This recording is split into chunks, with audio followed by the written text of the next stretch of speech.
interviewing Amy Nelson, who is the Executive Director of Fair Housing Center of Central Indiana.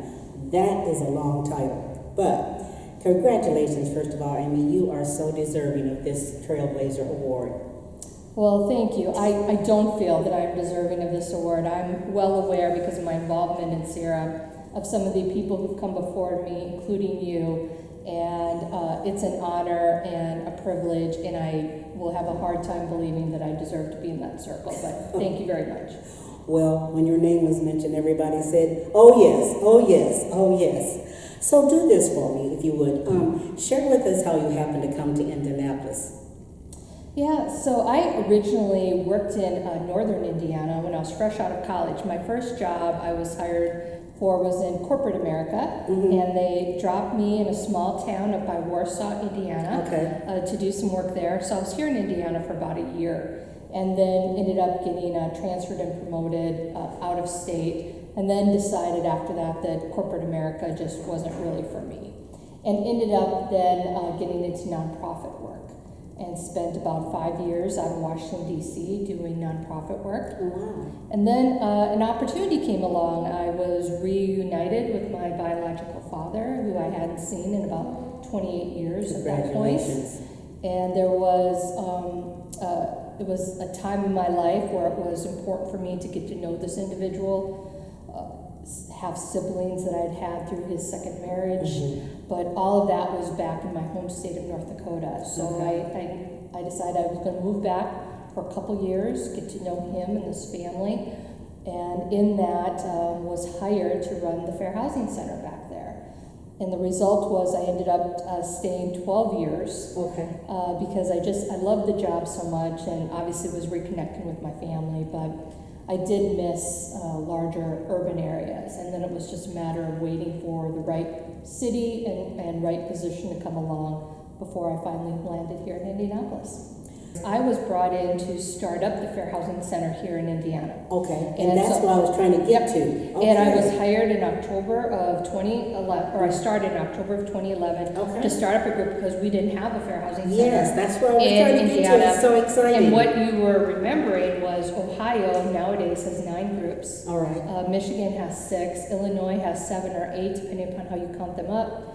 And we're in Indiana, and we're still the only fair housing organization in Indiana, and got up and running, in early 2012 officially. And that's what just blows my mind, and probably everybody else who lives here, never even thinking about the fact that we didn't have a fair housing. And we did. There was, several years back, there was a group that was working for a little bit up in Northwest Indiana, but they closed, many years ago. And then there was a void. It's my hope someday that there'll be a fair housing group again in the north and maybe one in the south.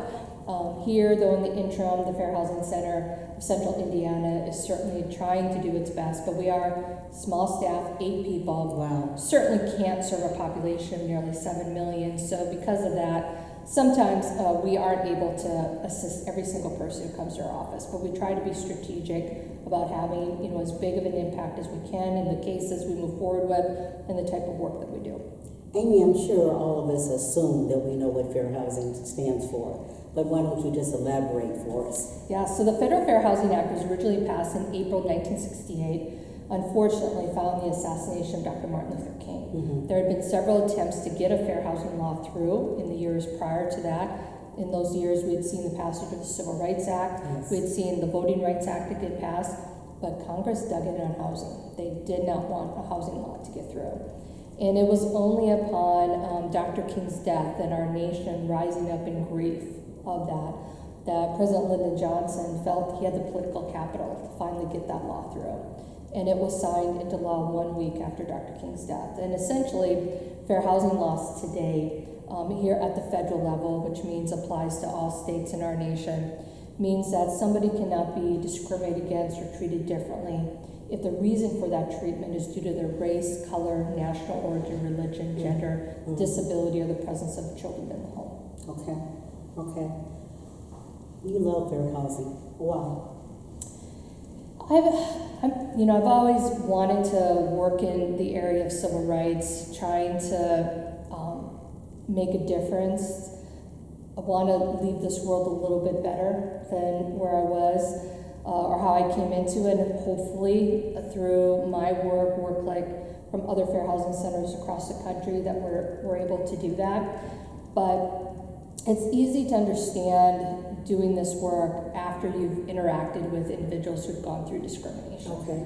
And every single one of us, of course, encounters discrimination every day, because discrimination is about choices being made. Okay.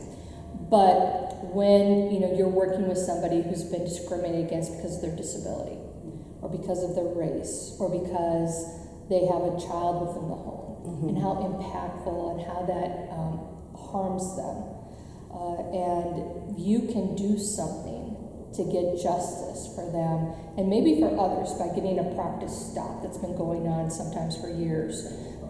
There is something that comes out of that of, this is what I need to keep doing, and those wins don't come often enough, but when they do, you truly can feel like maybe you are making a little bit of a difference. Sounds like when you first started into fair housing, it became you. There's no doubt about it. I know inquiring minds want to know. If they don't, I do. All right, I need you to share with me how and when do you decide on a case that needs to be investigated? Yeah, the quick answer to that is it depends. Okay. Some investigations are much easier and faster to assemble than others. Situations involving somebody was told something blatant or something was put in writing. I'm not going to rent to you because you have children, or I don't want any people with disabilities in my building. I don't rent to Black people. That's easy. You can wrap those up fairly quickly and move forward.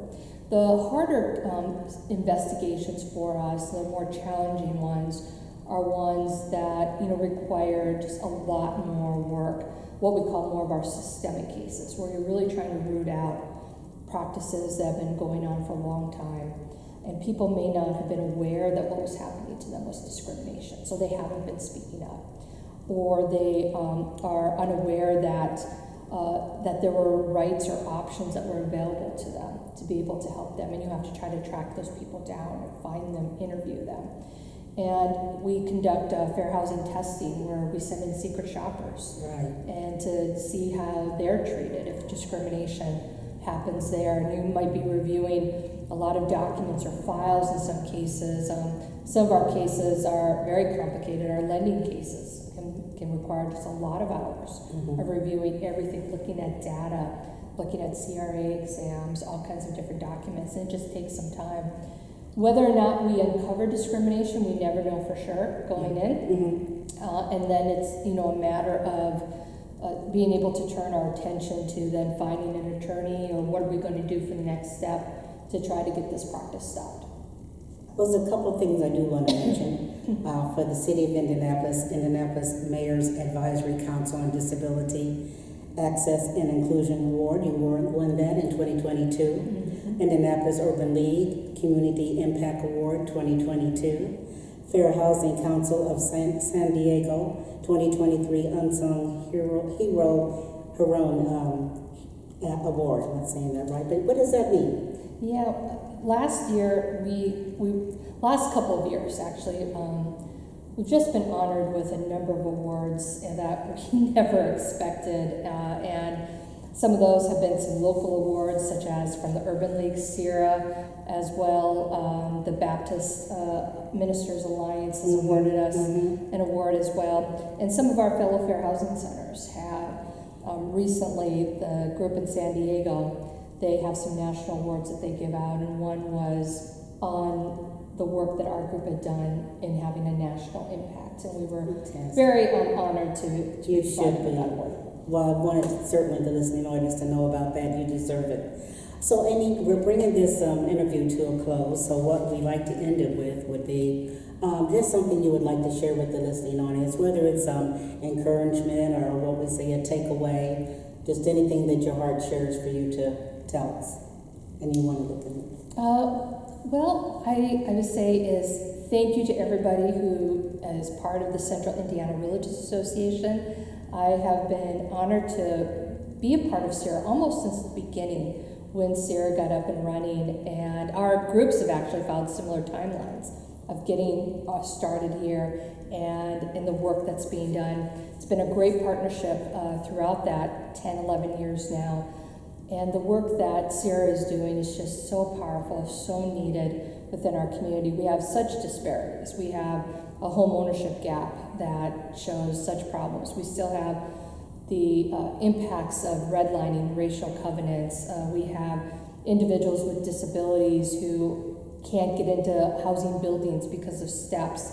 We have moms with kids who are just trying to make their kids' lives a little bit better and are dealing with unaffordable rents and evictions and all other types of barriers that they're encountering. And the work that CIRA does, so many people in our community that are speaking up more on housing issues is so critical. We've got a housing crisis here in Indiana, and we can't change that without all of you. And I hope through CIRA's work, through the Fair Housing Center of Central Indiana, that it will get easier for more people to speak up about their housing needs so we can truly have meaningful, impactful change. Amy, thank you so much, and congratulations again. Thank you so much.